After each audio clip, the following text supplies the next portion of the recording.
الحمد لله رب العالمين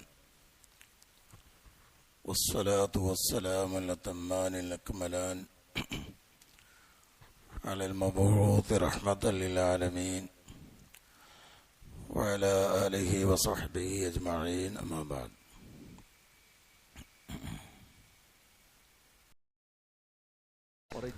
ലോകാരംഭം മുതൽക്ക് തന്നെ മക്ക പവിത്രമായ രാജ്യമാണ്.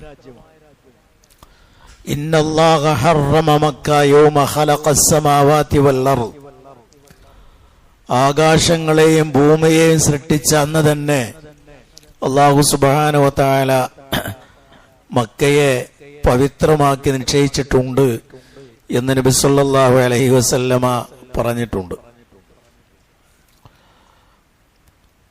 മഹാനായ ഇബ്നു ഉമർ റളിയല്ലാഹു അൻഹുമാ അദ്ദേഹം ഒരിക്കൽ പറഞ്ഞത്, കഅബയെ നോക്കിയിട്ട് പറയുകയാണ്, മാ അഅ്ലമക് വഅഅ്ലമ ഹുർമതിക് വൽ മുഅ്മിനു അഅ്ലമു ഹുർമതൻ ഇൻദല്ലാഹി മിൻക. കഅബയെ നോക്കിക്കൊണ്ട് ഇബ്നു ഉമർ റളിയല്ലാഹു അൻഹു പറഞ്ഞു, ഏ കഅബ, നീ എത്ര മഹത്വമുള്ള അല്ലാഹുവിന്റെ സൃഷ്ടിയാണ്. എന്നാൽ നിന്നെക്കാളേറെ മഹത്വമുള്ളവനാണ് വിശ്വാസി. ഒരു വിശ്വാസിയുടെ മാന്യത, അവന്റെ അഭിമാനം, ഇതൊക്കെ അതിനേക്കാൾ പവിത്രമാണ് എന്ന് നബി സല്ലല്ലാഹു അലൈഹി വസല്ലമയുടെ പ്രമുഖ ശിഷ്യനായ അബ്ദുല്ലാഹ് ബിൻ ഉമർ റളിയല്ലാഹു അൻഹുമ പറഞ്ഞതായി കാണാം. ഞാൻ ആദ്യം അതിന്റെ ഏതാനും ചില ശ്രേഷ്ഠതകൾ പറയാം, പിന്നീട് നമുക്കതിന്റെ പുനർനിർമ്മാണവുമായി ബന്ധപ്പെട്ട വിഷയത്തിലേക്ക് പോകാം. മക്കയിൽ അഥവാ ഹറമിൽ വെച്ച് ഒരാൾ ഒരു തെറ്റ് ചെയ്യാൻ ഉദ്ദേശിച്ചാൽ തന്നെ അല്ലാഹു തആല അവനെ കടുത്ത ശിക്ഷയ്ക്ക് വിധേയനാകും. തെറ്റ് ചെയ്യണമെന്നില്ല, തെറ്റ് ചെയ്യാനുള്ള നിയ്യത്തുണ്ടായാൽ തന്നെ മതി. ഒരു തെറ്റ് ചെയ്യണം എന്നൊരു ഉദ്ദേശം മനസ്സിൽ പ്രവേശിച്ചാൽ തന്നെ അല്ലാഹു സുബ്ഹാനഹു വ തആല ആ ഉദ്ദേശിച്ച വ്യക്തിയെ കടുത്ത ശിക്ഷയ്ക്ക് വിധേയനാക്കും. ഒന്നുകിൽ ഇഹലോകത്ത്, അല്ലെങ്കിൽ തീർച്ചയായും പരലോകത്ത്. അത് അല്ലാഹു തന്നെ പറഞ്ഞതാണ്. സൂറത്ത് ഹജ്ജിന്റെ 25 അല്ലാഹു തആല പറഞ്ഞു, വമൻ യുരിദ് ഫീഹി ബിൽഹാദിൻ ബിളുൽമിൻ നുദിഖുഹു മിൻ അദാബിൻ അലീം. അവിടെ വല്ല ദുൽമും ഉദ്ദേശിച്ചാൽ അവനെ നാം വേദനാജനകമായ ശിക്ഷ അനുഭവിപ്പിക്കുന്നതാണ് എന്ന് അല്ലാഹു സുബ്ഹാനഹു വ തആല തന്നെ പറഞ്ഞിട്ടുണ്ട്. അതേപോലെ ഫിഖ്ഹിയായ ചില മസ്അലകളും അതിന്റെ ശ്രേഷ്ഠതയുമായി ബന്ധപ്പെട്ട് പറഞ്ഞിട്ടുണ്ട്. അതുവഴിയെ ഞാൻ പറയാം. അതിനു മുമ്പ് മക്കയെ, പ്രത്യേകിച്ച് ആ ഹറം പ്രദേശം, അത് അല്ലാഹു സുബ്ഹാനഹു വ തആല നിർഭയത്വം നിറഞ്ഞ ഒരു സ്ഥലമാക്കി മാറ്റിയിട്ടുണ്ട്. വമൻ ദഖലഹു കാന ആമിന. ആർ അവിടെ പ്രവേശിക്കുന്നുവോ അവൻ അമ്നുള്ളവനായിരിക്കും, നിർഭയനായിരിക്കും. സ്വന്തം പിതാവിന്റെ ഘാതകനെ കണ്ടാൽ പോലും ഒന്നും ചെയ്യാൻ പാടില്ല. ജാഹിലിയത്തിലും അങ്ങനെയാണ്. സ്വന്തം വാപ്പാനെ കൊന്നൊരാളെ ഹറമെന്നാണ് കാണുന്നതെങ്കിൽ അയാൾ ഒന്നും ചെയ്യില്ല, ഹറമിന്റെ ഉള്ളിന്ന് ചെയ്യില്ല. ഇപ്പോഴും നിയമം അത് തന്നെയാണ്. അപ്പൊ അങ്ങനെ ഒരു തെറ്റ് ചെയ്ത് ആരെങ്കിലും അവിടെ കേറിയാൽ അവനെ നല്ല രീതിയിൽ അവിടെ നിന്ന് പുറത്തു കൊണ്ടുവരാനുള്ള ശ്രമം നടത്തും. പൂർണ്ണമായ ബഹിഷ്കരണമോ ഭക്ഷണം കൊടുക്കാതെയൊക്കെ ചെയ്തിട്ട് പുറത്തു വരാൻ അവൻ നിർബന്ധിതനാകും. അതല്ലാതെ അതിന്റെ ഉള്ളിൽ വെച്ച് അങ്ങനെ ശിക്ഷ നടപ്പാക്കുകയില്ല. ഇത് അതിന്റെ പവിത്രതയാണ്. നബി സല്ലല്ലാഹു അലൈഹി വസല്ലമ തന്നെ മക്കാ വിജയ നാളിൽ ആ ഹറമിന്റെ ഉള്ളിൽ കഅബയുടെ പരിസരത്ത് വെച്ച് രക്തച്ചൊരിച്ചിൽ ഉണ്ടാകാതിരിക്കാൻ നബി സല്ലല്ലാഹു അലൈഹി വസല്ലമ കാര്യമായി ശ്രദ്ധിച്ചിട്ടുണ്ട്. അതിന് ദീൻ അനുവദിച്ചിട്ടുള്ള പല തന്ത്രങ്ങളും റസൂലുള്ളാഹി സ്വല്ലല്ലാഹു അലൈഹി വസല്ലമ ആവിഷ്കരിക്കുകയും ചെയ്തിട്ടുണ്ട്. ഉദാഹരണം നമ്മൾ പലപ്പോഴും ക്ലാസ്സുകളിൽ കേട്ടിട്ടുണ്ടാകും, മക്കാ വിജയം നടക്കുന്ന അന്ന് രാത്രിയിൽ റസൂലുള്ളാഹി സ്വല്ലല്ലാഹു അലൈഹി വസല്ലമ രാത്രിയിൽ 1500 വിളക്കുകൾ കത്തിക്കാൻ പറഞ്ഞു. മദീനയുടെ ചുറ്റുമല്ല, മക്കയുടെ ചുറ്റും 1500 വിളക്കുകൾ കത്തിക്കാൻ. അപ്പൊ 1500 വിളക്കുകൾ ഇങ്ങനെ മക്കയിൽ ഇരിക്കുന്ന ആളുകൾക്ക് കാണാൻ പറ്റും. ഇത്രയും വിളക്കുകൾ അവർ കാണുമ്പോ സ്വാഭാവികമായും എതിർക്കാൻ വരുന്ന ആളുകളുടെ മനസ്സ് പോലും അത് പിന്മാറും, എതിർക്കാൻ തയ്യാറാവില്ല. കാരണം അതിഭീകരമായ ഒരു സൈന്യവുമായിട്ടാണ്, ഒരിക്കലും പ്രതിരോധിക്കാൻ കഴിയാത്ത ഒരു സൈന്യവുമായിട്ടാണ് മുഹമ്മദ് പുറപ്പെട്ടിട്ടുള്ളത്. അതുകൊണ്ട് നമുക്ക് കീഴടങ്ങുകയല്ലാതെ നിർവാഹമില്ല എന്നവരെ തോന്നിപ്പിക്കാൻ കൂടിയാണ് അങ്ങനെ ചെയ്തത്. അപ്പൊ അതിലൂടെ എന്താ ഉണ്ടായത്? ഒരു രക്തച്ചൊരിച്ചിൽ ഉണ്ടായില്ല. കാര്യമായ ഒരു സംഘടനം ഒന്നുമില്ലാതെ റസൂലുള്ളാഹി സ്വല്ലല്ലാഹു അലൈഹി വസല്ലമക്ക് മക്ക കീഴടക്കാൻ സാധിച്ചു എന്ന് അതിന്റെ ചരിത്രത്തിൽ നമുക്ക് കാണാൻ പറ്റും. മാത്രമല്ല, സ്വന്തം വീട്ടിലിരിക്കുന്നവർക്ക് നിർഭയത്വം നൽകാൻ റസൂലുള്ളാഹി സ്വല്ലല്ലാഹു അലൈഹി വസല്ലം, അതിന് മക്ക വിജയവുമായി ബന്ധപ്പെട്ട ചരിത്രം നമ്മൾ പരാമർശിക്കുമ്പോൾ അവിടെ വരും. ഏതായിരുന്നാലും ഇങ്ങനെ ഒരുപാട് ശ്രേഷ്ഠതകൾ കഅബ ഹറമിനുണ്ട്. ആ ഹറമിന്റെ ഉള്ളിലുള്ള കഅബക്ക് ഏറെ ശ്രേഷ്ഠതയുമുണ്ട്. അതിനുള്ളിൽ, ഹറമിന്റെ ഉള്ളിലാണല്ലോ, അതിനേറെ ശ്രേഷ്ഠതയുണ്ട് എന്ന് ഇങ്ങനെയുള്ള ധാരാളം വചനങ്ങളിൽ നമുക്ക് കാണാൻ പറ്റും.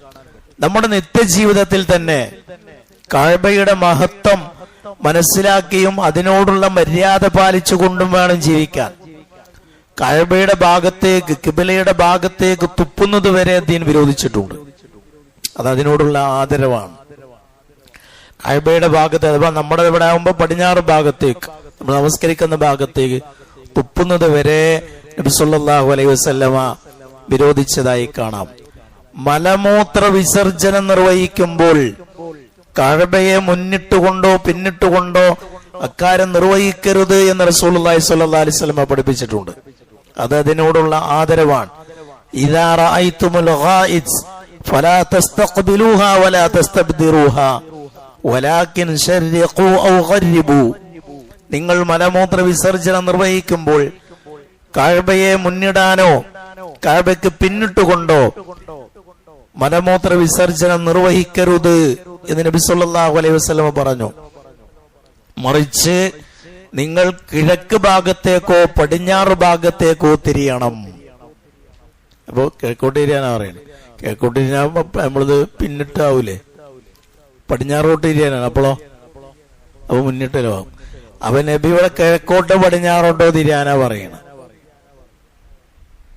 അപ്പൊ എന്താ ഇത് അമ്മോട് പറഞ്ഞതല്ല, ഇത് മദീനക്കാരോട് പറഞ്ഞ. മദീനയിൽ നിന്ന് ഒരാൾ ഇക്കാര്യം നിർവഹിക്കുമ്പോ അവര് കിഴക്കോട്ടോ പടിഞ്ഞാറോട്ടോ തിരിഞ്ഞാൽ കഅബയെ മുന്നിടലോ പിന്നിടലോ ആകും. ഇപ്പൊ നമ്മളെ സംബന്ധിച്ച് പടിഞ്ഞാറാണ്. നമ്മളെ സംബന്ധിച്ച് ഈ വിധി പടിഞ്ഞാറോട്ട് തിരിയാൻ പാടില്ല, പടിഞ്ഞാറോട്ട് മുന്നിട്ടോ പിന്നിട്ടോ ആകരുത് എന്ന് മാറും. ചില വിധികൾ പ്രാദേശികമായി മാറും. കാരണം അവിടെ ആ ഭൂമിശാസ്ത്രം എന്നതല്ല ഏറ്റവും പ്രധാനം, ഈ വിധി പാലിക്കുക എന്നുള്ളതാണ്. അപ്പൊ ഈ വിധി നമുക്ക് പാലിക്കണമെങ്കിൽ നമ്മൾ പടിഞ്ഞാറോട്ട് തിരിയരുത്. അപ്പൊ ഇത് മദീനക്കാരെ ഉദ്ദേശിച്ച് പറഞ്ഞത് കൊണ്ടാണ് ആ പദപ്രയോഗം. വിധി എല്ലാവർക്കും ബാധകമാണ്. അതിന് മുന്നിടാനോ പിന്നിടാനോ പാടില്ല എന്നുള്ള വിധി എല്ലാവർക്കും ഒരേപോലെ ബാധകമാണ്. അപ്പൊ അതൊക്കെ അതിനോടുള്ള മര്യാദയാണ്. ഇനി നബി സല്ലല്ലാഹു അലൈഹി വസല്ലമയോട് അബൂദർ റളിയല്ലാഹു തആല അൻഹു ചോദിക്കുന്നുണ്ട്, ഭൂമിയിൽ ഏറ്റവും ശ്രേഷ്ഠമായ ഭവനം ഏതാണ് എന്ന് ചോദിക്കുമ്പോ മഹാൻ റസൂലുള്ളാഹി സ്വല്ലല്ലാഹു അലൈഹി വസല്ലമ പറഞ്ഞു, അത് മസ്ജിദുൽ ഹറാമാണ്. മസ്ജിദുൽ ഹറാമാണെന്ന് റസൂലുള്ളാഹി സ്വല്ലല്ലാഹു അലൈഹി വസല്ലമ പറഞ്ഞു. അത് കഴിഞ്ഞാലോ? അത് കഴിഞ്ഞാൽ രണ്ടാം സ്ഥാനം മസ്ജിദുൽ അഖ്സയാണ്, മൂന്നാം സ്ഥാനം മസ്ജിദുൻ നബവിയാണ്. പക്ഷേ അത് കാലക്രമത്തില്, പ്രതിഫലത്തിന്റെ വിഷയത്തിൽ അവസാനത്തെ 3 പള്ളിയിൽ അവസാനത്തതിനാണ് രണ്ടാം സ്ഥാനമുള്ളത്. മസ്ജിദുൽ അഖ്സയേക്കാൾ പ്രതിഫലത്തിന്റെ വിഷയത്തിൽ മസ്ജിദ് നബവിയാണ് മുന്നിൽ നിൽക്കുന്നത്. ഉദാഹരണമായി അതിന്റെ ശ്രേഷ്ഠത പറയുമ്പോൾ, നമ്മൾ കഅബയുടെയും മസ്ജിദുൽ ഹറാമിന്റെയൊക്കെ ശ്രേഷ്ഠത പറയുമ്പോൾ നബി സല്ലല്ലാഹു അലൈഹി വസല്ലമ പറഞ്ഞു, മസ്ജിദുൽ ഹറാമിൽ ഒരാൾ ഒരു നമസ്കാരം നിർവഹിച്ചാൽ ഇതര പള്ളികളിൽ നമസ്കാരം നിർവഹിക്കുന്നതിനേക്കാൾ 1,00,000 നമസ്കാരം നിർവഹിച്ച കൂലി കിട്ടും എന്ന് നബി സല്ലല്ലാഹു അലൈഹി വസല്ലമ പറഞ്ഞിട്ടുണ്ട്. അത് മസ്ജിദുൻ നബവിയിലാവുമ്പോഴോ, മസ്ജിദ് നബവിയിലാവുമ്പോൾ 1000 അതിന്റെ ചുവടെയാണ് മസ്ജിദുൽ അഖ്സ. അപ്പൊ സ്ഥാനം കൊണ്ട് മസ്ജിദുൽ അഖ്സയും മസ്ജിദ് നബവിയാവുമ്പോ മസ്ജിദ് നബവിയാണ് മേലെ. കാലം കൊണ്ട് നോക്കുമ്പോൾ, പണിത കാലം നോക്കുമ്പോഴോ, കാലം കൊണ്ട് നോക്കുമ്പോ 2ാം സ്ഥാനത്തുമാണ് എന്നാണ്. അപ്പൊ അത്രമേൽ വലിയ ശ്രേഷ്ഠത ഉണ്ട്. അപ്പൊ ഒരു ജുമാ, ഏത് നമസ്കാരമായാലും ശരി, ഒരു ജുമാ നമ്മൾ നമസ്കരിച്ചു, വിചാരം പറഞ്ഞ മസ്ജിദുൽ ഹറാമിൽ വെച്ച് നമ്മളൊരു ജുമാ നമസ്കരിച്ചാൽ 1,00,000 ജുമാ ഇതര പള്ളികളിൽ നമസ്കരിച്ചതിന്റെ കൂലി കിട്ടും. 1,00,000 ജുമാ നമസ്കരിക്കണം, എത്ര വർഷം ജീവിക്കണം? ഒരു വർഷം 1,00,000 ജുമാ നമുക്ക് ഒരിക്കലും നിസ്കരിക്കാൻ കഴിയില്ല. എത്ര ആയുസ് നമുക്ക് ഉണ്ടാവില്ല. ഒരു 10,000-2,000 വർഷമൊക്കെ ജീവിക്കണം എന്നാണ് പറയുന്നത് 1,00,000 ജുമാ നമസ്കരിക്കാൻ കഴിയണമെങ്കിൽ. അത് ഒരൊറ്റ ജുമാ നമസ്കരിച്ചാൽ കിട്ടും മസ്ജിദുൽ ഹറാമിൽ. അത്രമേൽ വലിയ ശ്രേഷ്ഠത അതിനുണ്ട്. ഇങ്ങനെ അതിന്റെ ഫളായിലുകൾ ധാരാളം പറഞ്ഞിട്ടുണ്ട്. ദജ്ജാലിന് പ്രവേശമില്ലാത്ത ഇടം മക്കയും മദീനയും എന്ന് നബി സല്ലല്ലാഹു അലൈഹി വസല്ലമ പറഞ്ഞിട്ടുണ്ട്. അപ്പൊ ഇങ്ങനെ അതിന്റെ ശ്രേഷ്ഠതകൾ നമ്മൾ ചുരുങ്ങിയ നിലക്കൊന്ന് മനസ്സിലാക്കുക. ഇനി നമുക്ക് ചരിത്രത്തിലേക്ക് നീങ്ങാം. നബി സല്ലല്ലാഹു അലൈഹി വസല്ലമക്ക് 35 വയസ്സായപ്പോ വലിയ ഒരു ജലപ്രളയം, കാരണം ഈ കഅബ സ്ഥിതി ചെയ്യുന്നത് ഒരു താഴ്ന്ന പ്രദേശത്താണ്. അതുകൊണ്ട് മുകളിൽ നിന്നൊക്കെ മഴയൊക്കെ പെയ്താൽ നന്നായി വെള്ളം ഒഴുകി അങ്ങോട്ട് വരും. അതുകൊണ്ട് അത് തകർന്നു പോകാനുള്ള സാധ്യത കൂടുതലാണ്. അങ്ങനെ പലപ്പോഴും ഈ തീപിടുത്തം, അതുപോലെ മലവെള്ളപ്പാച്ചിൽ, ഇത് കാരണമൊക്കെ കഅബയുടെ ഭിത്തികൾ തകർന്നു പോയിട്ടുണ്ട്. മാത്രമല്ല, മഹാനായ ഇബ്രാഹിം നബി അലൈഹിസ്സലാം കഅബ നിർമ്മിച്ചപ്പോൾ അതിങ്ങനെ കല്ലിങ്ങനെ അടുക്കടുക്കി വെച്ചിട്ടുള്ളൂ. കല്ലിങ്ങനെ മേലെ മേലെ വെച്ചിട്ടുള്ളൂ, അതല്ലാതെ അതിന്റെ മേലെ പിന്നെ മണ്ണ് തേച്ച് അത് കൂടുതൽ ഭദ്രമാക്കിയിട്ടില്ല. അതുകൊണ്ട് തന്നെ വെള്ളമൊക്കെ വന്നു കഴിഞ്ഞാല് അത് തകർന്നു വീഴാനുള്ള സാധ്യത വളരെ കൂടുതലാണ്. നബി സല്ലല്ലാഹു അലൈഹി വസല്ലമയുടെ കാലത്ത്, അഥവാ നബിക്ക് 35 വയസ്സായപ്പോ ഇങ്ങനെ ഒരു മലവെള്ളപ്പാച്ചിലിലൂടെ ആ കഅബ തകർന്നുപോയി. അതിന്റെ ചുമരുകൾക്കൊക്കെ കേടുപാട് പറ്റി. അതുകൊണ്ട് അവര് അത് നേരെയാക്കാൻ, പുനർനിർമ്മിക്കാൻ നബി സല്ലല്ലാഹു അലൈഹി വസല്ലമ തീരുമാനിച്ചു. നബിയല്ല, അവിടുത്തെ ആളുകളൊക്കെ തീരുമാനിച്ചു, ഖുറൈശി പ്രമുഖരൊക്കെ തീരുമാനിച്ചു. ഒരു തീരുമാനം അവർ അതിന്റെ മുന്നേ എടുത്തു. ഇതിന്റെ നിർമ്മാണത്തില് നമ്മള് നല്ല സമ്പാദ്യം മാത്രമേ ഉപയോഗിക്കുള്ളൂ. അള്ളാന്റെ പള്ളിയാണ് ഉണ്ടാക്കാൻ പോകുന്നത്, ലോകത്ത് ആദ്യത്തെ പള്ളിയാണ്. അതുകൊണ്ട് ഇതിന്റെ നിർമ്മാണത്തിന് ഹറാമായ സമ്പാദ്യം ഒന്നും നമ്മൾ ഉപയോഗിക്കില്ല എന്നവർ തീരുമാനിച്ചു. അവർ തുറന്നു പറഞ്ഞത്, വ്യഭിചാരിണികളുടെ കാശ് വാങ്ങില്ല. അത് വ്യാപകമായി നിന്നുള്ള സംഗതിയാണ് വ്യഭിചാരം. അത് വാങ്ങില്ല, അത് ഹറാമായ സമ്പാദ്യമാണെന്ന് അവർക്കറിയാം. പലിശ വ്യാപകമായി അവിടെ നടന്നിരുന്നു. പലിശ വ്യാപാരം എന്നുള്ളത് അക്കാലത്ത് വ്യാപകമായി ഉണ്ടായിരുന്ന സംഗതികളാണ്. നബി സല്ലല്ലാഹു അലൈഹി വസല്ലമയുടെ പിതൃവ്യനായ അബ്ബാസ് റളിയല്ലാഹു അൻഹു ഒക്കെ ജാഹിലിയത്തില് വലിയ പലിശ കൊടുത്തിരുന്ന ആളാണ്. നബി പലിശ നിരോധിച്ചപ്പോ ആദ്യം നിരോധിച്ചതും അബ്ബാസ് റളിയല്ലാഹു അൻഹുവിന്റേതാണ്. സ്വന്തം കുടുംബത്തിൽ തന്നെ തുടങ്ങിയത്. അപ്പൊ അദ്ദേഹം വലിയ പലിശ ഇടപാട് നടത്തിയിരുന്ന ആളാണ്. അങ്ങനെ പലിശക്കാരുടെ ഒരു നയാ പൈസ കഅബയുടെ നിർമ്മാണത്തിന് വേണ്ടി ഉപയോഗിക്കില്ല എന്നവർ തീരുമാനിച്ചു. ഇനി അത് മാത്രമല്ല, അന്യായമായി പലിശയാകട്ടെ, വ്യഭിചാരമാകട്ടെ, അതേപോലെ അന്യായമായ വഴിയിലൂടെ സമ്പാദിച്ച ഒരു ചില്ലിക്കാശ് പോലും കഅബയുടെ നിർമ്മാണത്തിന് വേണ്ടി വിനിയോഗിക്കുകയില്ല എന്നവർ തീരുമാനിച്ചു. അപ്പൊ നമ്മൾ ശ്രദ്ധിക്കേണ്ട കാര്യം തന്നെയാണ്. പലപ്പോഴും ആളുകൾ ചെയ്യാറുള്ളത് അവന്റെ സമ്പാദ്യമൊക്കെ വെളുപ്പിക്കാൻ വേണ്ടി പലപ്പോഴും പള്ളികൾക്ക് മോശപ്പെട്ട ഇടപാട് നടത്തുന്നതാണെങ്കിൽ ഭീമമായ സംഖ്യ കൊടുക്കും. പിന്നെ ആളുകൾക്ക് കുറിച്ച് ഒന്നും പറയാൻ പറ്റില്ല. നമ്മളെ പള്ളിയെ സഹായിച്ച ആളാണ്. ജാഗലിയ കാലത്ത് പോലും ആളുകള് ഇതിന്റെ നിർമ്മാണത്തിന് ഈ വിധ സമ്പാദ്യമേ ഉപയോഗിക്കുകയുള്ളൂ എന്നവർ തീരുമാനിച്ചിരുന്നു എന്നാണ്. അങ്ങനെ അവർ കരുതിയ ഫണ്ട് തികയാതെ വന്നു. ഹലാല് മാത്രം ഉപയോഗിക്കുള്ളൂ തീരുമാനിച്ചു. നല്ല സമ്പാദ്യം മാത്രമേ ഉപയോഗിക്കുള്ളൂ തീരുമാനിച്ചു. അങ്ങനെ ഉണ്ടായിരുന്ന സംഖ്യ കൊണ്ട് ഇത് പൂർണ്ണമായി പണിയാൻ അവർക്ക് സാധിച്ചില്ല. പൂർണ്ണമായി പണിയാൻ കഴിയാതെ വന്നപ്പോ അവര് ഒരു ഭാഗം കണ്ട് മാറ്റിവെച്ചു. അത് അവിടെ കുറച്ച് കല്ലുകൾ വെച്ചിട്ട് അടയാളപ്പെടുത്തി ഇങ്ങനെ ഒരു ആർച്ച് രൂപത്തിലാക്കിയിട്ടു. അതിന്റെ ഉദ്ദേശം ഇത് കഅബയിൽപ്പെട്ടത് തന്നെയാണ്, ഞങ്ങൾക്കിതിനെ ഫണ്ട് തികയാത്ത കൊണ്ട് ഇങ്ങനെ മാറ്റി. പിൽക്കാലത്ത് ആരെങ്കിലും വരികയാണെങ്കിൽ അത് പുനർനിർമ്മിച്ചോട്ടെ, കഅബയുടെ ഭാഗമാണത് എന്നറിയാൻ വേണ്ടി ഇന്നും അങ്ങനെ തന്നെ ഉള്ളത്. ഇന്നങ്ങനെ തന്നെ വെക്കണ വേറെ ഉദ്ദേശങ്ങളുണ്ട്. അപ്പൊ അതൊരു ആർച്ച് രൂപത്തിലായിട്ട് അങ്ങനെ മാറ്റി വെച്ചിട്ടുണ്ട്. അപ്പൊ നമ്മളെ ഈ ത്വാഫൊക്കെ ചെയ്യുമ്പോ അതിനുള്ളിൽ കൂടി പോയാൽ ത്വാഫ് ശരിയാവൂല. കാരണം ത്വാഫ് എന്താ കഅബയെ ചുറ്റിയാന്നാണ്. കഅബന്റെ ഉള്ളിൽ കൂടി പോവാന്നല്ല, ഇതിന്റെ ഉള്ളിൽ കൂടി പോയാൽ കഅബന്റെ ഉള്ളിൽ കൂടി പോയി എന്നാ വരിക. അപ്പൊ കഅബയെ ചുറ്റണം, അതിന്റെ പുറത്തു കൂടിയാ പോകണ്ട്. അപ്പൊ നല്ല തിരക്കൊക്കെ ഉണ്ടാവും. അതിന് പോയാൽ സ്ഥലക്ക് സുഖമായിട്ട് തിരക്കൊന്നുമില്ല പോയാല് ഹജ്ജ് ഉംറയൊന്നും ശരിയാവൂല, തവാഫ് ശരിയാവൂല. അപ്പൊ അതവർ അന്ന് അങ്ങനെ ഫണ്ട് തികയാത്ത കൊണ്ട് മാറ്റിവെച്ചതാണ് എന്നാണ്. ഇനി എന്തുകൊണ്ട് ഇക്കാലത്ത് ഇപ്പൊ ഫണ്ടിൽ പ്രശ്നമില്ലല്ലോ സൗദിക്ക്, എന്നിട്ട് ഇന്ന് ഇക്കാലത്ത് എന്തുകൊണ്ട് അങ്ങനെയെന്നുള്ള നിങ്ങൾ ചിന്തിച്ചോളി. ഞാൻ പറഞ്ഞുതരാം, ഒടിയെ പറയാം. നബി സല്ലല്ലാഹു അലൈഹി വസല്ലമക്ക് ഞാൻ പറഞ്ഞു 35 വയസ്സായപ്പോഴാണ് ഈ സംഭവം നടക്കുന്നത്. അങ്ങനെ കഅബ പുനർനിർമ്മിക്കാൻ വേണ്ടി ആദ്യം ഉള്ളതൊക്കെ ഒന്ന് പൊളിച്ചിട്ട് വേണം പണിയാൻ. അപ്പൊ കഅബ പൊളിക്കാൻ ഒരുങ്ങിയപ്പോ അവർക്ക് പേടിയായി. അവർക്ക് നല്ല ഉദ്ദേശമുള്ളത് ഇത് പൊളിച്ചിട്ട് അബ്രഹത്ത് പൊളിച്ച പോലെ നശിപ്പിക്കാനുള്ള ഉദ്ദേശവും, ഇത് പൊളിച്ചിട്ട് രണ്ടാമത് പുനർനിർമ്മിക്കാൻ ഉദ്ദേശം. എന്നിട്ട് തന്നെ അവർക്ക് പേടിയായിരുന്നു, അവർ ഭയപ്പെട്ടു. അതിനാദ്യമായി ധൈര്യപ്പെട്ട് മുന്നോട്ട് വന്നത് അൽ വലീദ് ബിനുൽ മുഗീറ എന്ന് പറയുന്ന വ്യക്തിയാണ്. അദ്ദേഹം പിക്കാസ് കൊണ്ടുവന്നിട്ട് അദ്ദേഹം പറഞ്ഞു, ഇതിന്റെ പുനർനിർമ്മിക്കാനാണല്ലോ നമ്മൾ പൊളിക്കണത്, അതുകൊണ്ട് എല്ലാരും ഇങ്ങനെ പേടിച്ചെന്ന സംഗതി നടക്കണ്ടേ, അതുകൊണ്ട് ഞാൻ തുടങ്ങാം എന്ന് പറഞ്ഞിട്ട് അദ്ദേഹം പൊളിക്കാൻ ആരംഭിച്ചു. അദ്ദേഹം പ്രാർത്ഥിക്കുന്നുണ്ട് അള്ളഹാനോട് പ്രാർത്ഥിക്കണത്. ഇബ്രാഹിം നബിനോട് ഇസ്മായിൽ നബിനോടൊന്നല്ല.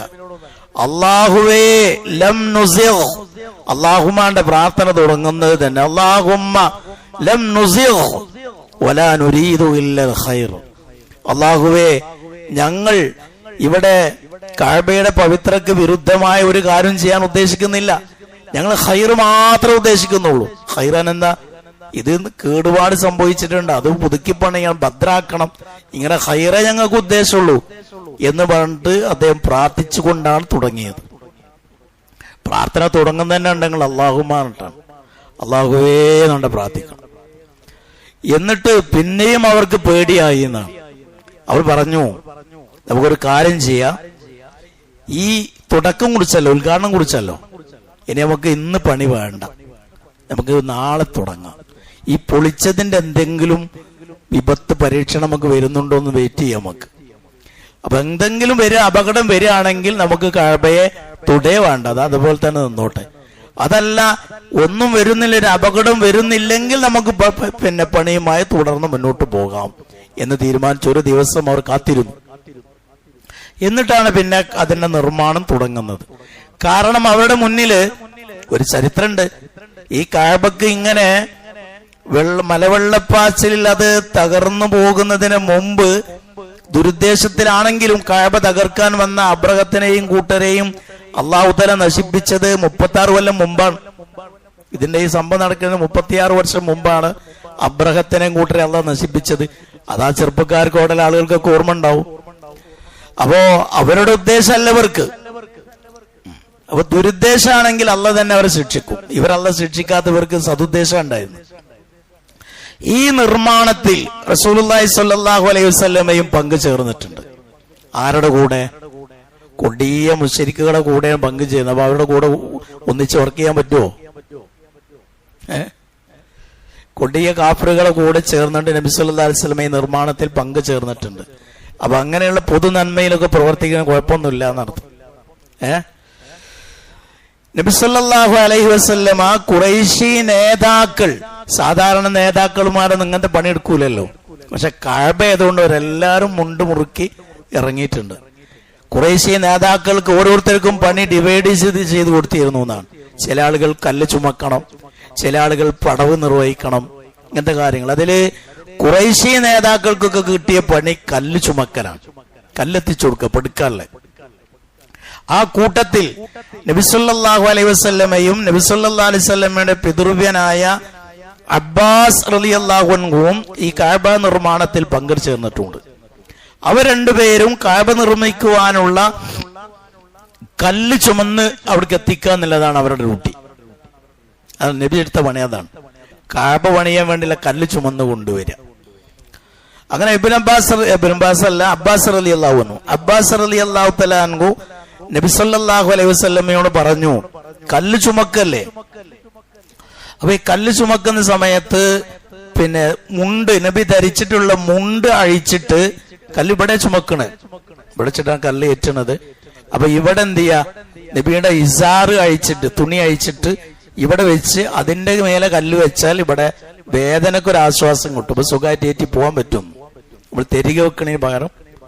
അങ്ങനെ നബി സല്ലല്ലാഹു അലൈഹി വസല്ലമയുടെ ഇസാർ അഴിച്ചതും നബി ബോധം കെട്ടു വീണതും ഒരേ സമയം.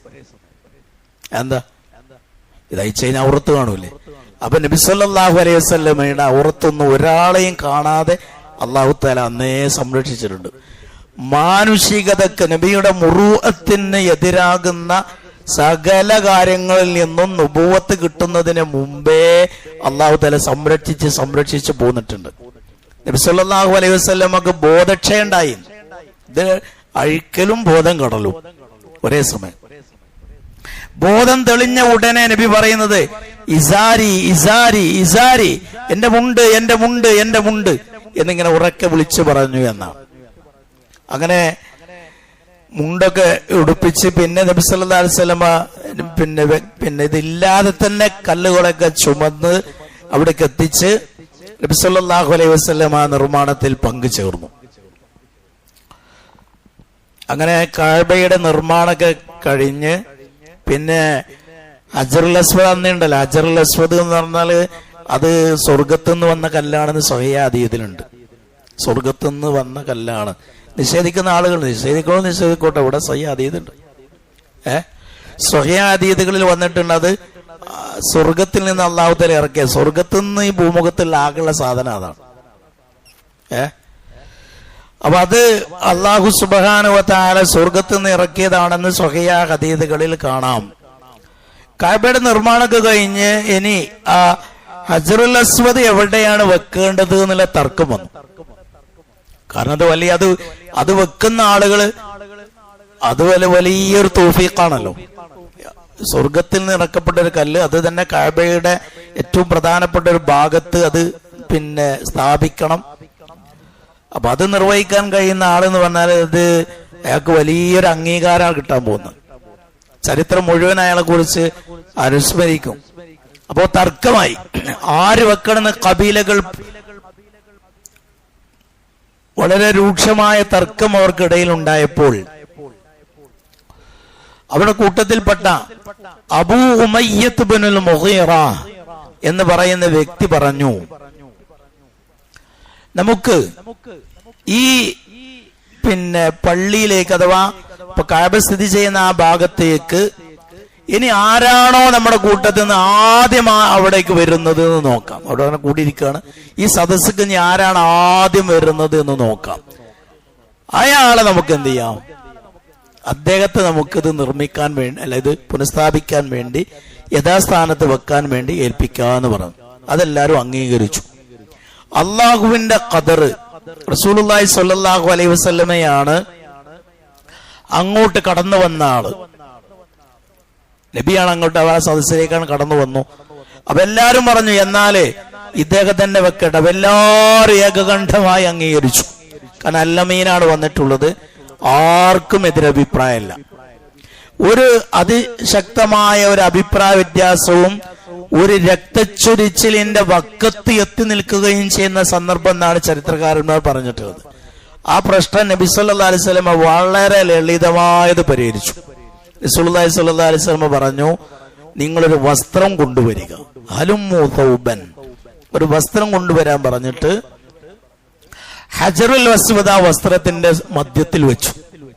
എന്നിട്ട് ആ വസ്ത്രത്തിന്റെ ഓരോ ഭാഗവും ഓരോ കബീലയിലെ പ്രധാനങ്ങളോട് പിടിക്കാൻ പറഞ്ഞു. ബദൂർ വസ്ത്രമാണെങ്കിൽ അതിന് സെൻട്രൽ ഇങ്ങനെ ഹജറുൽ അസ്വദ് വെച്ചു. എന്നിട്ട് അതിന്റെ വസ്ത്രത്തിന്റെ ഓരോ ഭാഗത്തും ഓരോ കബീലയെ പ്രതിനിധീകരിച്ച്, കബീലക്ക് മൊത്തം പിടിക്കാൻ കഴിയില്ലെന്ന് ഉറപ്പല്ലേ, അപ്പൊ ഓരോ കബീലയുടെ പ്രതിനിധികളോട് അതിന്റെ ഭാഗം പിടിച്ച് പൊക്കാൻ പറഞ്ഞു. അങ്ങനെ പൊക്കി അത് വെക്കേണ്ടെന്ന് അത്ര ഉയരെത്തിയപ്പോ നബി സല്ലല്ലാഹു അലൈഹി വസല്ലം അത് എടുത്തിട്ട് കഅബയിൽ ഇപ്പൊ സ്ഥിതി ചെയ്യുന്ന ഭാഗത്ത് അതിന്റെ യഥാസ്ഥാനത്ത് വെച്ചു. അങ്ങനെ വലിയൊരു രക്തച്ചൊരിച്ചിൽ അവിടെ ഇല്ലാതെയായി. ഇതൊക്കെ അതിന്റെ നിർമ്മാണവുമായി ബന്ധപ്പെട്ട് ചരിത്രത്തിൽ നമുക്ക് കാണാൻ കഴിയുന്ന കാര്യങ്ങളാണ്. ഇനി ഇതിന്റെ നിർമ്മാണം 4 ഘട്ടങ്ങളിലായി ഈ കഅബയുടെ നിർമ്മാണം നടന്നിട്ടുണ്ട് എന്നാണ്. അതിന്റെ അസ്ഥിവാരമിട്ടത് മുതൽക്ക്, അഥവാ അതിന്റെ ആദ്യം അത് നിർമ്മിച്ചത് മുതൽക്ക് ചരിത്രത്തിൽ അറിയപ്പെടുന്ന സമ്പൂർണമായ രീതിയിലുള്ള ഒരു മാറ്റം 4 ഘട്ടങ്ങളിൽ നടന്നിട്ടുണ്ട്. ഒന്ന് ഇബ്രാഹിം നബി അലൈഹി ഇസ്ലാമിന്റെ കാലത്താണ്. ഇബ്രാഹിം നബി അലൈഹി ഇസ്ലാമാണ് അതിന്റെ നിർമ്മാണം നടത്തിയിട്ടുള്ളത് നമുക്കറിയാം. അഭിപ്രായ വ്യത്യാസങ്ങൾ ഉണ്ടെങ്കിലും അതാണ് സ്വഹീഹ്. ഇബ്രാഹിം നബി അലൈഹി ഇസ്ലാമിന്റെ കാലമാണ് ഒന്ന്. രണ്ടാമത് പിന്നെ ഇപ്പൊ നമ്മൾ ഈ പറഞ്ഞുകൊണ്ടിരിക്കുന്ന നബി സല്ലല്ലാഹു അലൈഹി വസല്ലമയുടെ 35-ാമത്തെ വയസ്സിൽ അതിന്റെ രണ്ടാമത്തെ നിർമ്മാണം നടന്നു. മൂന്നാമത്തെ സന്ദർഭം എന്ന് പറയുന്നത് അബ്ദുല്ലാഹ് ബിൻ സുബൈർ റളിയല്ലാഹു അൻഹുവിന്റെ കാലത്ത്, അദ്ദേഹം കുറച്ചു കാലം മക്ക ഭരിച്ചിരുന്നു. അന്ന് അതിന്റെ നിർമ്മാണം നടന്നിട്ടുണ്ട്. നാലാമതൊന്ന് നടന്നിട്ടുള്ളത് അബ്ദുൽ മലിക് ബിൻ മർവാൻ എന്ന് പറയുന്ന ഭരണാധികാരിയുടെ കാലത്താണ്. ഇങ്ങനെ 4 സന്ദർഭങ്ങളിൽ അതിന്റെ നിർമ്മാണം നടന്നിട്ടുണ്ട്. അതില് അബ്ദുല്ലാഹ് ബിൻ സുബൈർ റളിയല്ലാഹു തആല അൻഹു, അദ്ദേഹത്തിന്റെ നിർമ്മാണത്തിന്റെ ഒരു പ്രത്യേകത, അത് നബി സല്ലല്ലാഹു അലൈഹി വസല്ലം ആഗ്രഹം പറഞ്ഞിരുന്നു, ഇബ്രാഹിം നബി അലൈഹി സ്വലാമിയുടെ കാലത്തുള്ളത് പോലെ തന്നെ അതിന്റെ നിർമ്മാണമാക്കാൻ.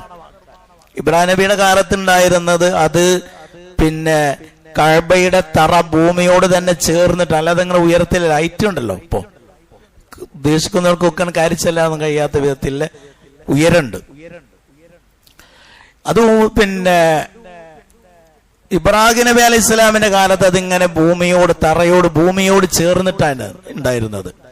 അതേ രീതിയിൽ പണി ചെയ്തു ആര്? അബ്ദുല്ലാഹ് ബിൻ സുബൈർ റളിയല്ലാഹു അൻഹു. പിന്നെ അബ്ദുൽ മലിക് ബിൻ മർവാൻ, അദ്ദേഹമാണ് പിന്നെയും പഴയ പോലെ ആക്കിയത്. പിന്നെ അത് പണ്ഡിതന്മാർ അത് വേണ്ടെന്ന് വെച്ച് കഅബോണ്ട് നിങ്ങൾ ഇങ്ങനെ കളിക്കണ്ടെന്ന് വെച്ചിട്ട് കുറെ ആൾക്കാർ അങ്ങനെ ചെയ്യുക, ചിലവല്ലാതെ ഇങ്ങനെ ചെയ്യുക, അത് അതിനോടുള്ള ഹുർമത്ത് നഷ്ടപ്പെടാൻ കാരണമാവും. എന്നിട്ട് നബി സല്ലല്ലാഹു അലൈഹി വസല്ലമ അതിനെ സംബന്ധിച്ച് പറഞ്ഞിട്ടുള്ളത്, ആയിഷ റളിയല്ലാഹു തആല അൻഹയോട് റസൂൽ പറയാണ്, യാ ആയിഷ ലൗലാ അന്ന ഖൗമകി ഹദീഥു അഹദിൻ ബിജാഹിലിയ്യ ലഅമർതു ബിൽ ബൈത്ത് ഫഹുദിം ഫഅദ്ഖൽതു ഫീഹി മാ ഉഖ്രിജ മിൻഹു വഅൽസകതുഹു ബിൽ അർദ്. ഇവിടെയുള്ള കുറെ ആളുകൾ അടുത്ത ഇസ്ലാമിലേക്ക് വന്ന ആളുകളാണ്. അപ്പൊ അവരടുത്ത ഇസ്ലാമിലേക്ക് വന്ന ആളുകളായതുകൊണ്ട് ഞാനിപ്പോ കഅബ അതേപോലെ തന്നെ നിലനിർത്തുകയാണ്. ഇപ്പൊ അന്ന് ജാഹിലിയ കാലത്ത് അവരുണ്ടാക്കി അതേ ഉയരത്തിൽ അതിനെ നിലനിർത്തുകയാണ്. കാരണം അവര് അടുത്ത കാലത്ത് ഇസ്ലാമിലേക്ക് വന്ന കുറെ ആളുകളുണ്ട് ഇവിടെ. അവരുടെ മുന്നിൽ വെച്ച് ഈ കഅബ പൊളിച്ചിട്ട് പുനർനിർമ്മിക്കാൻ പഴയ പോലെ ഇബ്രാഹിം നബിയുടെ കാലത്ത് ഉള്ളതുപോലെ ആക്കാൻ തീരുമാനിച്ചാൽ, അതുപോലെ നബി ചെയ്യുകയാണെങ്കിൽ എന്ത് ചെയ്യും? ആളുകൾ പറയും മുഹമ്മദ് കളിച്ച് ഇപ്പൊ കഅബയും പൊളിക്കാൻ തുടങ്ങി എന്ന് പറയും. അത് ഭയപ്പെട്ടിട്ടാണ് ഞാനത് ചെയ്യാത്തത്. അപ്പൊ അങ്ങനെ ഒരു ഭയപ്പാടില്ലെങ്കിൽ ആകാം. അതുകൊണ്ടാണ് അബ്ദുല്ലാഹ് ബിൻ സുബൈർ റളിയല്ലാഹു തആല അങ്ങനെ ചെയ്തത്. പിന്നെ അബ്ദുൽ മലിക് ബിൻ മർവാൻ പിന്നെ പഴയ പോലെ തന്നെ ആക്കി. അപ്പൊ ഇന്നെന്തുകൊണ്ട് സൗദി അറേബ്യക്ക് അത് ചെയ്തുകൂടാ? സമ്പത്തിന്റെ പ്രശ്നമല്ല. അപ്പൊ അതും അവരും തന്നെ പേടിപ്പിക്കണേ. ഇപ്പോഴ് പിന്നെ കഅബം അങ്ങനെ ഈ രീതിയിൽ പഴയ പോലെ ആക്കിയാൽ ഇപ്പോഴും ഉണ്ടാവുമല്ലോ ഈ പ്രശ്നം. കഅബ സൗദി ഗവൺമെന്റ് വഹാബി ഗവൺമെന്റാണ്, വഹാബി ഗവൺമെന്റ് കഅബ പൊളിച്ചു എന്നൊക്കെയുള്ള പ്രശ്നങ്ങൾ ഉണ്ടാവും. അതിന്റെ പേരിൽ പ്രശ്നങ്ങൾ ഉണ്ടാവും എന്ന് വിചാരിച്ചിട്ടാണ് ചെയ്യാത്തത്. ഒരു മസ്ലഹത്ത് ഉദ്ദേശിച്ചിട്ടാണ് ചെയ്യാത്തത്, അല്ലാതെ അതിന് തെളിവില്ലാഞ്ഞിട്ടൊന്നുമല്ല. ഇതിങ്ങനെ പഴയ പോലെ ആക്കുന്നതിനേക്കാൾ ആക്കിയാൽ ഇവിടെ വലിയ പിന്നെ സംഘടനകളും രക്തച്ചൊരിച്ചകളും ദുരാരോപണങ്ങളും ഇങ്ങനെ പലവിധ രീതിയിലുള്ള പ്രശ്നങ്ങളും ഉണ്ടാകും എന്ന് പരിഗണിച്ചിട്ടാണ് അങ്ങനെ ചെയ്യാത്തത് എന്നതാണ് അത് സംബന്ധമായി പിന്നെ ഇക്കാലത്തുള്ള പണ്ഡിതന്മാരും നമ്മളെ കൃത്യമായി പഠിപ്പിച്ചിട്ടുള്ളത്. ഇപ്പൊ ഇതാണ് കഅബ നിർമ്മാണവുമായി ബന്ധപ്പെട്ട് വളരെ സംക്ഷിപ്തമായി നമ്മൾ അറിയേണ്ടുന്ന കാര്യം. കഅബയെ അവര് ഇബ്രാഹിം നബി അലൈഹി സ്വലാമിന്റെ കാലത്ത് ഉണ്ടായിരുന്നതിനേക്കാൾ അതിന്റെ ഉയരം കൂട്ടിയിട്ടുണ്ട്. അതിന്റെ ഒരു 18 മുഴമാണ് അതിന്റെ ഉയരം. 18 മുഴം അതിനെ ഉയർത്തിയിട്ടുണ്ട്. പിന്നെ അതിനൊരു മേൽക്കൂര, വെള്ളം ഉള്ളിലേക്ക് വരാതിരിക്കാനുള്ള ഒരു മേൽക്കൂര സഖഫ് അതും ഉണ്ടാക്കിയിട്ടുണ്ട്. ഇങ്ങനെയൊക്കെയാണ് അവർ ചെയ്തിട്ടുള്ളത്. ഇന്നും അങ്ങനെ തന്നെ മേൽക്കൂരൊക്കെ ഉണ്ട്, ഉള്ളിലേക്ക് വെള്ളം കടക്കാത്ത വിധത്തിലാണ്.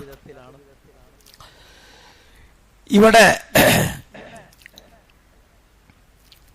ഈ കഅബയില് പിന്നെ ഹജറുൽ അസ്വദിനെ കുറിച്ച് നമ്മൾ പറഞ്ഞല്ലോ. ഈ ഹജറുൽ അസ്വദിനെ പിൽക്കാലത്ത് ഖറാമിത്ത എന്ന് പറയുന്ന പിഴച്ച കക്ഷികൾ ഉണ്ടായിരുന്നു. അവര് കൊടിയ ദീനി വിരോധികളാണ്. പുറമേ ദീനിന്റെ ആളുകളാണെങ്കിലും കൊടിയ ദീനി വിരോധികളാണ്. അവര് കഅബയിൽ നിന്ന് ഈ ഹജറുൽ അസ്വദ് അടർത്തിക്കൊണ്ടുപോയിട്ട് അഹ്സ എന്ന് പറയുന്ന അവിടെ സ്ഥലത്ത് അവരുടെ പരിധി, അവിടെ അധികാര പരിധിയിൽ അത് വെച്ചിരുന്നു. ഒരു 22 വർഷത്തിന് ശേഷം ഭരണാധികാരികൾ, മുസ്ലിം ഭരണാധികാരികൾ അത് തിരിച്ചു പിടിച്ച് ഇപ്പോൾ അതേ സ്ഥാനത്ത് തന്നെ അത് സ്ഥാപിച്ചു. അപ്പൊ അന്നൊക്കെ വിരചിതമായ ഫിഖ്ഹി ഗ്രന്ഥങ്ങളിൽ പറയുക ഹജറുൽ അസ്വദിനെ മുത്തുക എന്നല്ല പറയാം. നമ്മളെ ഹജറുൽ അസ്വദിനെ നമ്മള് മുത്തുവല്ലോ, പിന്നെ ഈ തവാഫിലൊക്കെ ചെയ്യാറുണ്ടല്ലോ. അപ്പൊ ഹജറുൽ അസ്വദിനെ മുത്തുക എന്നല്ല അന്നത്തെ പുസ്തകങ്ങളിൽ കിതാബുകളിൽ ഉണ്ടാകുക. ഹജറുൽ അസ്വദ് ഉള്ള സ്ഥാനത്ത് മുത്തുക എന്നാ പറയുക. കാരണം സ്ഥാനം അവിടെ അല്ല, ഉള്ള സ്ഥാനത്ത് മുത്തുക എന്ന് പറയും. അല്ല, സ്ഥാനത്തിന് നേരെ കൈ ചൂണ്ടുക, അങ്ങനെ കൈ ഇഷാറത്ത് കാണിക്കുക എന്നാ പറയാം. അപ്പൊ 22 വർഷം അത് അവിടെ ഉണ്ടായിരുന്നില്ല. ഇങ്ങനെ അതിനോടുള്ള അപമര്യാദയായ പെരുമാറ്റങ്ങളൊക്കെ ശത്രുക്കൾ ചെയ്തിട്ടുണ്ട്. അതൊക്കെ അഹ്ലുസുന്നയുടെ ഭരണാധികാരികൾ അത് തിരിച്ചു പിടിച്ച് യഥാസ്ഥാനത്ത് തന്നെ അത് സ്ഥാപിക്കുകയും ചെയ്തിട്ടുണ്ട്. അപ്പൊ ഇവിടെ ഇതെല്ലാം ചെയ്തിട്ടുള്ള ഈ കഅബയെ അല്ലാഹു സുബ്ഹാനഹു വ തആല ഇങ്ങനെ സംരക്ഷിച്ചു നിർത്തുന്നതും അതിനെ തകർക്കാൻ കഴിയാത്ത വിധത്തിൽ അതിനെ സംരക്ഷിച്ചു നിർത്തിയതൊക്കെ അതിന്റെ ഒക്കെ പിന്നിലുള്ള ഉദ്ദേശ്യം, ഈ കഅബ എന്തിനാണോ നിർമ്മിച്ചത് അതിന്റെ അടിസ്ഥാന ലക്ഷ്യത്തിലേക്ക് ആളുകളെ ക്ഷണിക്കുന്ന ആ സന്ദേശത്തിന്റെ പ്രചാരകനായി വരുന്ന ഒരു പ്രവാചകനുണ്ട്. ആ പ്രവാചകൻ വരുന്നതിന്റെ മുന്നോടി അതിനുള്ള മണ്ണ് പാകപ്പെടുത്തലാണ്. അഥവാ നബി സല്ലല്ലാഹു അലൈഹി വസല്ലമയുടെ നിയോഗം വരാനിരിക്കുകയാണ്. ആ നബിക്ക് പ്രബോധനം ചെയ്യേണ്ടത് ഇതിന്റെ പിന്നെ കേന്ദ്രീകരിച്ചും ഇതിന് ഈ കഅബ എന്തിനാണോ നിർമ്മിച്ചത് അതിന്റെ ആ ആദർശം, അതിന്റെ ലക്ഷ്യം മുന്നിൽ കണ്ടുകൊണ്ട് പ്രവർത്തിക്കുക എന്നുള്ള ദൗത്യമാണ് നബി സല്ലല്ലാഹു അലൈഹി വസല്ലമക്ക് നിർവഹിക്കാനുള്ളത്. അതിനാണ് അതിനെ അല്ലാഹു തആല അതേപോലെ സംരക്ഷിച്ച് നിലനിർത്തിപ്പോകുന്നത്. ഇനി അവസാന കാലമാകുമ്പോ അത് തകർക്കപ്പെടും. അത് ഹദീസിൽ വന്നിട്ടുണ്ട്. ഇനി അന്ത്യനാളിന്റെ മുന്നോടിയായിട്ട് തകർക്കപ്പെടുന്നതിന് മുമ്പ് തന്നെ, പൂർണ്ണമായി തകർക്കപ്പെടുന്നതിന് മുമ്പ് തകർക്കാൻ വേണ്ടി കുറച്ച് ആളുകൾ വരും എന്ന് നബി സല്ലല്ലാഹു അലൈഹി വസല്ലം പറഞ്ഞിട്ടുണ്ട്. ആ ആളുകളെയും അല്ലാഹു സുബ്ഹാനഹു വ തആല മൊത്തം ഭൂമിയിൽ ആഴ്ത്തിക്കളയുകയും ചെയ്യും എന്ന് സ്വഹീഹ് ഹദീസിൽ വന്നിട്ടുണ്ട്. അന്നും അല്ലാഹു സുബ്ഹാനഹു വ തആല അതിനെ സംരക്ഷിക്കും. എന്നാൽ അവസാന കാലമാകുമ്പോ അള്ളാഹുവിനൊന്നും ഇബാദത്ത് ചെയ്യാത്ത, അല്ലാ എന്ന് പോലും പറയാൻ ആളില്ലാത്തൊരു കാലമാകുമ്പോ ആള് പിന്നെ കഅബയെ പൊളിക്കുന്ന സാഹചര്യം ഉണ്ടാവും. അത് അന്ത്യനാളിന്റെ ഏറ്റവും വലിയ അടയാളമായി റസൂലുള്ളാഹി സ്വല്ലല്ലാഹു അലൈഹി വസല്ലം തന്നെ പഠിപ്പിച്ചതാണ്. ഇനി ഇബ്രാഹിം നബി അലൈഹിസ്സലാം ഇങ്ങനെ കഅബയൊക്കെ പണി ചെയ്ത് എന്നിട്ട് ഇബ്രാഹിം നബി അലൈഹിസ്സലാം പ്രാർത്ഥിച്ചിട്ടുള്ള ഒരു പ്രാർത്ഥന ഉണ്ട്. സൂറത്ത് അൽ ബഖറയിലെ 129 ആയത്തിൽ കാണാം, റബ്ബന വബഅദ് ഫീഹിം റസൂല, അല്ലാഹുവേ അവരിൽ നീ ഒരു ദൂതനെ നിയോഗിക്കണം. ആ ദൂതന്റെ ദൗത്യം യത്ലു അലൈഹിം ആയാതിക്, നിന്റെ ആയത്തുകൾ അവർക്ക് പാരായണം ചെയ്ത് കൊടുക്കുകയും വേദഗ്രന്ഥം പഠിപ്പിക്കുകയും ഹിക്മത്ത് പഠിപ്പിച്ചു കൊടുക്കുകയും അവരെ സംസ്കരിക്കുകയും ചെയ്യുന്ന ഒരു ദൂതനെ അവരിൽ നിന്ന് നിയോഗിക്കണേ എന്ന് ഇബ്രാഹിം നബി അലൈഹിസ്സലാം പ്രാർത്ഥിച്ചു. അപ്പൊ ഈ കഅബയുടെ പരിസരത്തും ആ കഅബയുടെ നിർമ്മാണോദ്ദേശ്യം എന്താണോ ആ ലക്ഷ്യം നിർവഹിക്കാനും ആ സന്ദേശത്തിലേക്കും ആളുകളെ ക്ഷണിക്കാൻ പറ്റുന്ന ഒരു ദൂതനെ നീ നിയോഗിക്കണേ എന്ന് ഇബ്രാഹിം നബി പ്രാർത്ഥിച്ചിട്ടുണ്ട്. റസൂലുള്ളാഹി സ്വല്ലല്ലാഹു അലൈഹി വസല്ലം പറഞ്ഞിട്ടുണ്ട്, അന ദഅവതു അബി ഇബ്രാഹിം. ഈ പ്രാർത്ഥന ഉണ്ടല്ലോ, ഈ പ്രാർത്ഥനയെ കുറിച്ച് റസൂലുള്ള പറയാണ്, ഞാൻ എന്റെ വാപ്പ ഇബ്രാഹിം നബി അലൈഹിസ്സലാമിന്റെ പ്രാർത്ഥനയുടെ നിമിത്തമായി അല്ലാഹു തആല നിയോഗിക്കപ്പെട്ട റസൂലാണ്. ഈ പ്രാർത്ഥന അല്ലാഹു സ്വീകരിച്ചു. ഈ പ്രാർത്ഥനയുടെ ഫലം കാണുന്നത് ഇബ്രാഹിം നബി പ്രാർത്ഥിച്ച് ആയിരക്കണക്കിന് വർഷങ്ങൾ കഴിഞ്ഞിട്ടാണ്. ഇത് ഇബ്രാഹിം നബി പ്രാർത്ഥിച്ചിട്ട് പിന്നെയും കുറെ ആയിരക്കണക്കിന് വർഷങ്ങൾ നൂറ്റാണ്ടുകൾ കഴിഞ്ഞിട്ടാണ് റസൂലുള്ളാഹി സ്വല്ലല്ലാഹു അലൈഹി വസല്ലം നബിയായി വരുന്നത്. അതിലെ പാഠം നമുക്കൊക്കെ പ്രാർത്ഥിച്ച ഉടനെ കിട്ടണം. അങ്ങനെയാണല്ലോ, പ്രാർത്ഥിച്ചിട്ട് ഉത്തരം കിട്ടുന്നില്ല എന്ന് ആളുകൾ പറയാറുണ്ട്. പ്രാർത്ഥിച്ചു കഴിഞ്ഞാൽ അല്ലാഹു സുബ്ഹാനഹു വ തആല ഉടനെ തരാന്നൊന്നും പറഞ്ഞിട്ടില്ല. അത് മുഹിയുദ്ദീൻ ഷെയ്ഖ് മാത്രമേ വേണ്ടുള്ളൂ, അല്ലേ? വല്ല നിലത്തുനിന്നും എന്നെ വിളിപ്പോർക്ക് വായുകൂട ഉത്തീരം നൽകും ഞാൻ എന്തോ പറഞ്ഞ് ഷെയ്ഖ് മാത്രമേ പറഞ്ഞു. ഇങ്ങനെ പേരിൽ പറഞ്ഞു. അതിൽ അല്ല പറഞ്ഞിട്ടില്ല നിങ്ങൾ പ്രാർത്ഥിച്ചോളൂ ഉടനെ ഞാൻ ഉത്തരം തരാമെന്ന് അല്ല പറഞ്ഞിട്ടില്ല.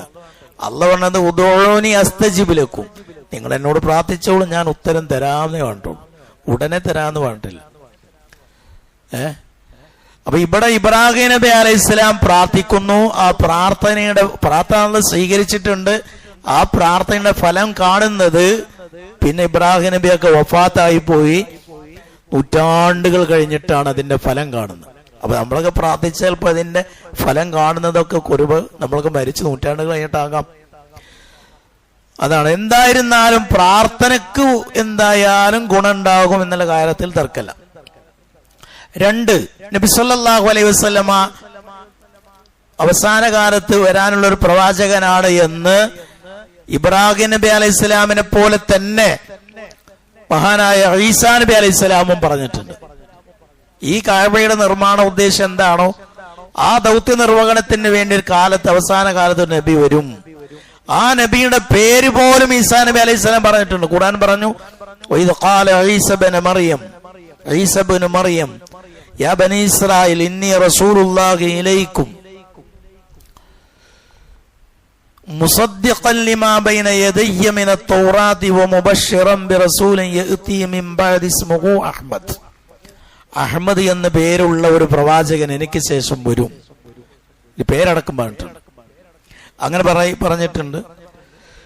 ഈ മഹാനായ ശൈഖുൽ ഇസ്ലാം ഇബ്നു തൈമിയ്യ റഹിമഹുല്ല പറഞ്ഞു,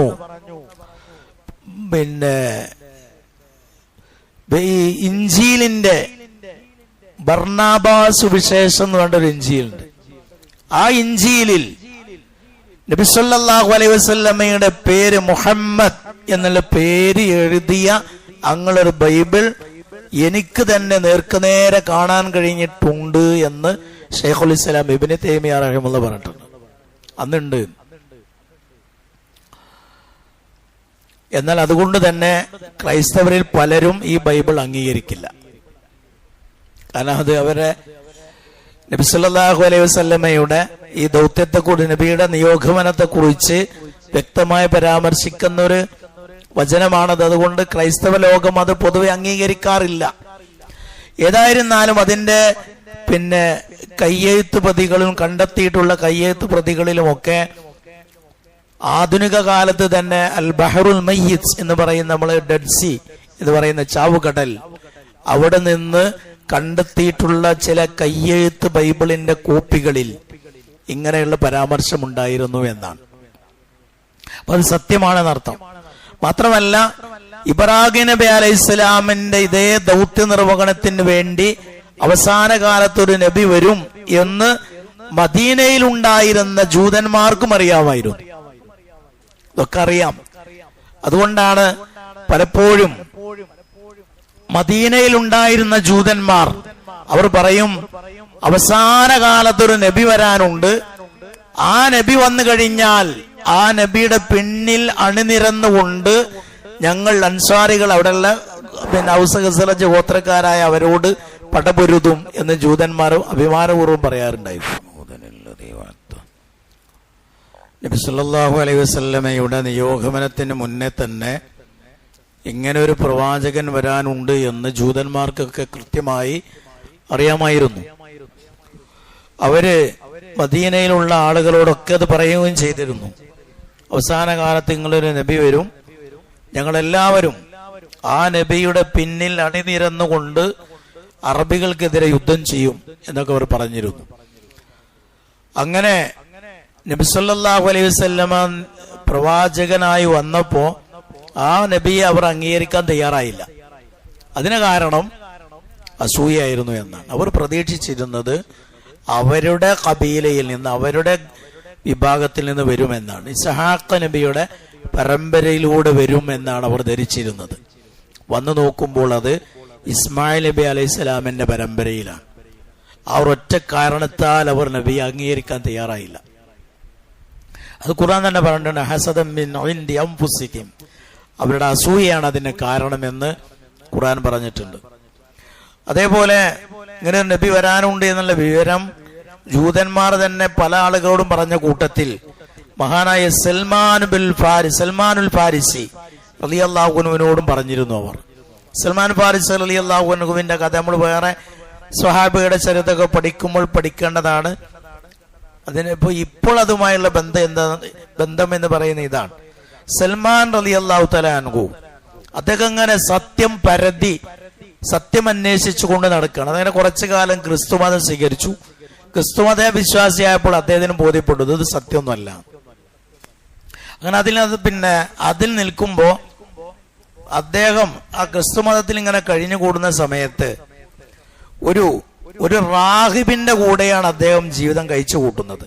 ആ റാഹിബിന് മരിക്കാനായപ്പോ ആ റാഹിബ് പറഞ്ഞു, അറബ് ദേശത്ത് ഒരു പ്രവാചകൻ വരാനുണ്ട്, അദ്ദേഹം പലായനം ചെയ്തെത്തുന്ന സ്ഥലം, ആ സ്ഥലത്തിന്റെ വിശേഷണം ഇന്നതൊക്കെ, മദീനയുടെ വിശേഷണങ്ങളൊക്കെ പറഞ്ഞു കൊടുത്തു. എന്ന് മാത്രമല്ല ആ പ്രവാചകന്റെ ചില അടയാളങ്ങളും അദ്ദേഹം പറഞ്ഞു കൊടുത്തു. ആര്? ഈ പാതിരി പുരോഹിതൻ. അതിൽ പറഞ്ഞു കൊടുത്ത ഒരു അടയാളം, ആ പ്രവാചകൻ ഹദിയ സ്വീകരിക്കും, പക്ഷെ സ്വതക്ക സ്വീകരിക്കില്ല. അതുപോലെ ആ പ്രവാചകന്റെ ഇവിടെ ഈ ഖത്തിഫിൽ, തോളിൽ ഒരു പ്രവാചക പരിസമാപ്തി കുറിക്കുന്ന ഒരു പ്രവാചക മുദ്രയുണ്ടാകും. ഇതൊക്കെ അവരുടെ വേദഗ്രന്ഥത്തിൽ നിന്ന് കിട്ടിയതാണ്. പത്ര കണ്ട് അവരുടെ വേദഗ്രന്ഥത്തിൽ ഉള്ളതാണത്. അങ്ങനെ മഹാനായ സൽമാൻ റളിയല്ലാഹു തആല അൻഹു മദീനയിൽ വരുന്നു. അദ്ദേഹം നബിയെ പരീക്ഷിക്കുകയാണ്. നബി ആണുമല്ലേന്ന് അറിയാൻ വേണ്ടി പരീക്ഷിക്കുകയാണ്. മക്കത്ത് വന്നിട്ടുണ്ട്, മക്കത്ത് നിന്നാണ്. എന്നിട്ട് ഹദിയ കൊടുക്കുകയാണ്. ഹദിയ കൊടുത്തപ്പോ നബി ഹദിയാണ്, സമ്മാനമാണ്, ഹദിയാണ് എന്ന് പറഞ്ഞു കൊടുത്തപ്പോ നബി അത് സ്വീകരിച്ചു. മറ്റൊരിക്കൽ ഇതാ നിങ്ങൾക്ക് എന്റെ പകൽ സ്വതക്ക എന്ന് പറഞ്ഞു കൊടുത്തപ്പോ നബി സല്ലല്ലാഹു അലൈഹി വസല്ലം അത് സ്വീകരിച്ചില്ല. അതേപോലെ ആ റാഹിബ് പറഞ്ഞു കൊടുത്തതുപോലെയുള്ള ഒരു പ്രവാചക മുദ്ര നബി സല്ലല്ലാഹു അലൈഹി വസല്ലമയുടെ ശരീരത്തിൽ സൽമാൻ റളിയല്ലാഹു തആല അൻഹു കാണുകയും ചെയ്തു. അങ്ങനെയാണ് അദ്ദേഹം ഇസ്ലാം വിശ്വാസിയായി, പൂർണ്ണ മുസ്ലിമായി മാറുന്നത് എന്ന് കാണാൻ പറ്റും. അപ്പൊ നമ്മൾ പറഞ്ഞത് എന്താണെന്ന് ചോദിച്ചാൽ, ഇങ്ങനെ അവസാന കാലത്തൊരു നബി വരാനുണ്ട് എന്നുള്ളതിന്റെ മുന്നൊരുക്കങ്ങളാണ് നേരത്തെ ഇതുവരെ നമ്മൾ പറഞ്ഞ 6 ക്ലാസ്സിലും പറഞ്ഞത് അതാണ്. ഇനി അടുത്ത ക്ലാസ് മുതലാണ് ശരിക്കും നമ്മൾ നുബുവത്തിനുമായി ബന്ധപ്പെട്ട ചരിത്രത്തിലേക്ക് പ്രവേശിക്കുന്നത്. ഇതൊക്കെ അതിന് മുമ്പുള്ള, അതിൻ്റെയൊക്കെയുള്ള ഒരു പ്രവാചകൻ വരാനിരിക്കുന്നതിന്റെ മുന്നോടിയായി നടന്നിട്ടുള്ള അതിന്റെ മുന്നൊരുക്കങ്ങളുമായി ബന്ധപ്പെട്ട കാര്യങ്ങളാണ്. ഇനി ഇവിടെ നിന്ന് അങ്ങോട്ടാണ് നമുക്ക് റസൂലുള്ളാഹി സ്വല്ലല്ലാഹു അലൈഹി വസല്ലമക്ക് 40 വയസ്സ് തികഞ്ഞത് മുതൽക്ക് കൊണ്ട് വഹി കിട്ടാൻ തുടങ്ങിയ ചരിത്രം ഇനിയാണ് നമുക്ക് പഠിക്കാനുള്ളത്. അതാണ് ഇനി അടുത്ത ക്ലാസ് മുതൽ ഉണ്ടാകുക. അവിടെ നീ ഇതുവരെ പറഞ്ഞത് പ്രധാനമാണ്, ഇനി പറയാൻ പോകുന്നത് അതിപ്രധാനമാണ്. അപ്പൊ ഇതുവരെ ശ്രദ്ധിച്ചതിനേക്കാൾ ഇനി നമ്മൾ ശ്രദ്ധിക്കേണ്ടുന്ന വിഷയങ്ങളാണ് ഇനി ഇവിടെ അങ്ങോട്ടുള്ളത്. കാരണം വഹി മുതൽക്കും ആ വഹി ലഭിച്ച് ദഅവത്ത് നടത്തിയപ്പോൾ ഉണ്ടായ പ്രയാസങ്ങള്, ത്യാഗങ്ങള്, പീഡനങ്ങള്, ഹിജ്റ, അതുപോലെ യുദ്ധങ്ങള്, ഇങ്ങനെയുള്ള പല കാര്യങ്ങളും ഇനി ഇവിടെ നിന്ന് അങ്ങോട്ടാണ് നമുക്ക് പഠിക്കാനുള്ളത്. അതുകൊണ്ട് ഇനി ഇതുവരെ ക്ലാസ്സിലൊന്നും പങ്കെടുക്കാതെ ഇരിക്കുന്ന ആളുകളെ അവരെയും ഇനി അടുത്ത ക്ലാസ് മുതൽക്ക് നമ്മൾ പങ്കെടുപ്പിക്കാൻ ശ്രമിക്കണം. ഏറ്റവും പ്രധാനപ്പെട്ട ഭാഗങ്ങളാണ് ഇനി നമുക്ക് വരാനുള്ളത് എന്നവരെ പറഞ്ഞ് മനസ്സിലാക്കി കാര്യങ്ങളുടെ ഗൗരവം പറഞ്ഞ് ബോധ്യപ്പെടുത്തിയിട്ട് ആളുകളെ നമ്മൾ ഈ ക്ലാസ്സിലേക്ക് എത്തിക്കാൻ ശ്രമിക്കണം. അല്ലാഹു സുബ്ഹാനഹു വ തആല അവൻ്റെ ദീൻ നന്നായി പഠിച്ച് അതനുസരിച്ച് ജീവിതത്തെ ക്രമീകരിക്കുവാനുള്ള തൗഫീഖ് നമുക്കേവർക്കും പ്രദാനം ചെയ്യുമാറാകട്ടെ. സുബ്ഹാനകല്ലാഹുമ്മ ബിഹംദിക് അഷ്ഹദു അല്ലാ ഇലാഹ ഇല്ലാ അൻത അസ്തഗ്ഫിറുക വഅതൂബു ഇലൈക്. അല്ലാഹുമ്മ സ്വല്ലി വസല്ലിം വബാരിക് അലാ